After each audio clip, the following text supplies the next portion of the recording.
This is an examination of the hidden human condition. This is the Hidden Killers Podcast. With Tony Bruschi. You got to be careful what you expose your child to in terms of your relationships with other human beings. Now, oftentimes, when that's said, people think about romantic relationships, which I totally agree with, but also just your day-to-day interactions with neighbors, with friends, with the general public at all. Because your kids, you know, if you like them, or they like you, more importantly, they're going to stand up for you. And they're going to be kind of your mini you. And they're kids, so they can be very easily misguided, or they may have impulses that aren't exactly the best idea. And this is a prime story about that. A Florida woman accepting a plea deal after her daughter, who was 10, fatally shot a neighbor in Orlando at an apartment complex altercation. And yes, this Florida woman needs to be locked away. It's a tragic turn of events that took place when the 10-year-old girl allegedly shot and killed a neighbor following a heated altercation, prompting her mother, Lakrisha Isaac, to accept a plea deal just days before her impending trial. Isaac, who's 33, entered a plea of no contest to charges of manslaughter and culpable negligence after her daughter fatally shot 41-year-old Lashaun Rodgers on May 30th of 2022. The plea deal was confirmed through court records obtained by Inside Edition Digital. The deadly incident unfolded during an argument between Isaac and Rodgers, which escalated into physical confrontations.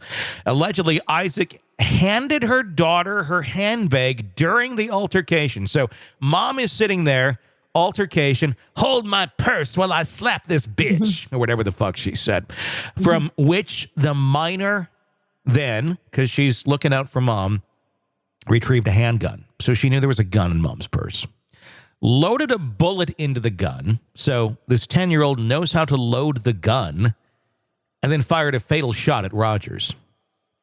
According to witness statements provided to the police, the events leading to the tragic shooting unfolded during Memorial Day weekend celebration in an Orlando apartment complex. Rodgers' boyfriend recounted to authorities that he and Rodgers were outside cooking on a grill when Lakrisha Isaac approached them, initiating a confrontation stemming from a recent disagreement between Isaac and Rodgers. The argument quickly escalated into a physical altercation, with Isaac allegedly striking Rodgers, who responded in kind. Attempting to defuse the situation, Rodgers' boyfriend intervened, but Rodgers attempted to re-engage with Isaac. It was during this heated exchange that Isaac's 10-year-old daughter, who had been present throughout that argument, allegedly retrieved a gun from her mother's possession and fatally shot Rodgers in the face. Let's just pause there for a moment. There's more to the story. Imagine. But, you know, if I was 10 years old and this would have never happened, but if my mom I viewed was in some sort of danger because of whatever, and I didn't really know what or why, it didn't really matter, but I knew there was a weapon nearby that I could defend her with because I would view that she was being attacked, I probably would have grabbed it too. Well, and then her mom, the 10-year-old's mom, went over and started the whole thing. Mm-hmm. So the That's little the girl thing. Yeah. is following her mom over Exactly. there, which breaks my heart. Yeah.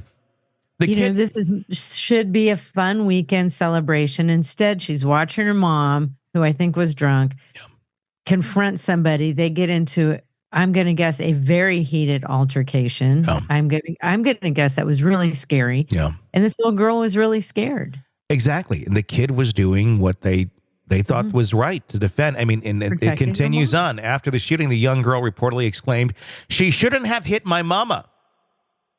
So yeah, this little girl was thinking she was protecting her mom. Before Isaac took the gun from her daughter and pointed it at Rodgers' boyfriend, witness Ashley corroborated the sequence of events, stating she observed the argument escalating it into a physical fight before hearing a gunshot and witnessing Isaac pointing the gun at Rodgers' boyfriend. Despite the gravity of the situation, witnesses noted Isaac's apparent lack of remorse as she returned to her apartment following the incident. And this woman's laying on the ground she's been shot in the face. Well, consider her upbringing. Her 10 years of existence were with that woman who thought it'd be a great idea to go start striking a woman at a barbecue. Hold my purse, dear, with the gun in it that you know that's there while I do this. This girl probably doesn't have a whole lot of judgment at all. And to also be frank, a lot of 10-year-olds don't have a lot of judgment. Period. Whether they're in a good home or a bad home, it's all depending on how their brain is developing, and that's something beyond any of us. No matter how good of a parent you are, and this bitch is clearly a shitty human being and a horrible parent. Yes, that's what I was going to say. Because if this is the way she parents, by going over and confronting someone, a neighbor, in a violent manner, I'm going to guess, because it escalated quickly. But taking her 10-year-old daughter with her. Yeah. Letting her 10-year-old daughter witness that just breaks my heart. A video recording of Lakrisha Isaac's interrogation obtained from the state attorney's office captured her terse response to police questioning. I ain't got nothing to say to y'all at all. Don't talk to my baby either. She's underage. No reason to talk to her. Despite Isaac's reluctance to engage, investigators confirmed that her daughter cooperated, providing her own account of the events that transpired. According to the affidavit, Isaac's daughter informed authorities that her mother was intoxicated and expressed a desire to confront Rodgers, woman to woman. So she said to her daughter this, I'm going to go talk to her woman to woman.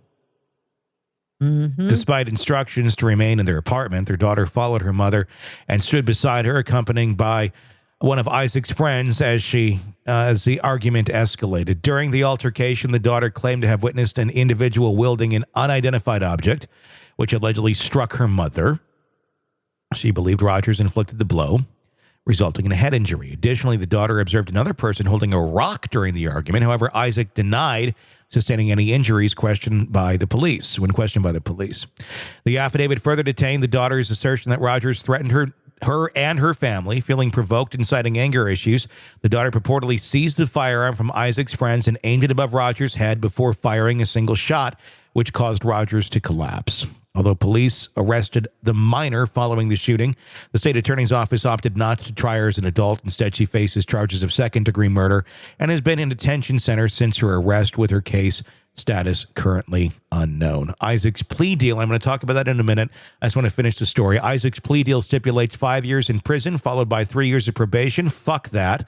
Contingent upon her not being arrested while out on bail before her sentencing hearing on June 21st. Additionally, she must attend a 4-hour parenting course, because that's going to help things. That's going to completely change her way of parenting. 4 hours are going to be great. Boom. Yeah, she's going to be a model parent and undergo substance abuse evaluation and treatment. The tragic incident comes amid heightened scrutiny on parental responsibility in cases involving minors and firearms. Following the recent convictions of James and Jennifer Crumbly, parents of the school of, this was the one, of course, of the involuntary manslaughter in Michigan, in which both of them had been charged. State Attorney Monique Worrell expressed the gravity of the situation, stating, "This is one of the most tragic cases I've seen in my 22-year career. This shooting is an unimaginable tragedy that defies easy solutions." Mm-hmm. No, it's not really that complicated. It is not that fucking complicated here. You get rid of the mom. She never sees her daughter again, because she's a horrible human being and will continue to be a horrible human being in the 5 years that she gets out. Now that someone's dead because she gave her daughter a gun while she went and started an altercation with someone and told her daughter about it. So this woman has no business being a parent. This woman should be locked up forever or just simply eliminated. Death penalty. I don't care. Totally cool with that in a situation like this. That little kid should go get mental health help, should go to some sort of place where they can basically retrain her brain, because her brain is very altered by the fucked up parenting that she got from that bitch. Get her back into a place of being healthy. Get her in a home that's healthy and happy. And in maybe 5 years from now, she may have a totally different outlook on life. This little 10-year-old doesn't deserve any sort of fucking punishment or second-degree murder charges. She needs help because she was brought up by a fucking monster. The monster needs to go away, put the daughter in a place where she can thrive and grow and learn how fucked up things were with her mom and give her a chance at life. That's your answer. It's not that complicated. And I kind of wonder, because it says when she talked, the 10-year-old, when she talked to police, she said she aimed it over Rodgers' head. She might have just, I'm wondering if she got the gun out to shoot it and scare everybody. Yeah. I don't know that she ever even meant to kill her. Well, maybe the situation was so scary for her. If she fires a gun, that'll scare them away. Yeah. And I wonder, I don't know if that's the case, but I have to wonder. I have no idea what was going through her head. Well, you can't imagine a 10-year-old has great aim. Protect her mom on a firearm. You know, in an adult, you got to hold that weapon well to aim it correctly. And now this little kid is a victim of her circumstances. She's not a murderer. She's not trying to. I think too. This little kid, you know, honestly, this could be a silver lining story in some way, shape, or form. Because if you were to predict the outcome of this little girl's life, had this incident not happened, but this was mom, and mom continued to be the fuck up that she is, and raised this little girl, likely the pattern would have continued. Oh, because that little girl has seen a lot of shit. Yeah. If she took her with her, or let her at least tag along when she's going to confront a neighbor. Yeah. And it turns into this. What else has this girl seen? The silver lining here is this little girl, if the system works right, which it never does, but if people just take a fucking moment to think about this and not be like, let's charge her with second degree. Fuck that. She's not a fucking murderer. She doesn't need to be charged with anything. Get her help. Get her to a place where she can learn how to be a healthy human being. And give her a second chance at life. She's not a fucking murderer. Her mom's a degenerate piece of shit that did what she did and exposed her daughter to it. So take her out of the picture. I don't care what you do with her. There's no purpose for her in society anymore. This little girl has a second chance at life. Let's do that. Let's give her that second chance. And maybe she'll turn out to be a lovely human being as opposed to what life would have been with that bitch.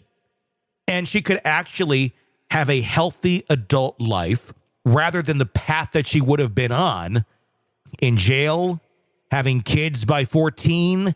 There's plenty of ways this all could have gone horribly, horribly wrong down the path for this if her shitty mom was still her shitty mom. Let's never let her have this mother again. Keep this woman away. There should be no fucking parenting class for her. Because a 4-hour parenting class isn't going to teach you fucking shit. What is that? And why are we even doing it? She should just not. It's a waste of time. Why would we even consider letting her have custody of her daughter in 5 years? So what? When the girl is 16, mom's back in the picture and even more bitter about the life that she led and the punishments that she got? And then her daughter can act out even more? No. Separate him. Don't let them ever be in contact again, because it will not end well for that little girl. This is the one opportunity in life where they can go in, intervene, and save that girl's future. Will they do it? Probably not. Want to listen ad-free? Want advanced access to all of our interviews before anyone else? Become a True Crime Today Premium Plus subscriber on Apple Podcasts. You get every episode commercial-free. So you can binge on True Crime until you can binge no more. Search True Crime Today Premium Plus on Apple Podcasts now, or go to our podcast page and sign up now. More of the Hidden Killers podcast next.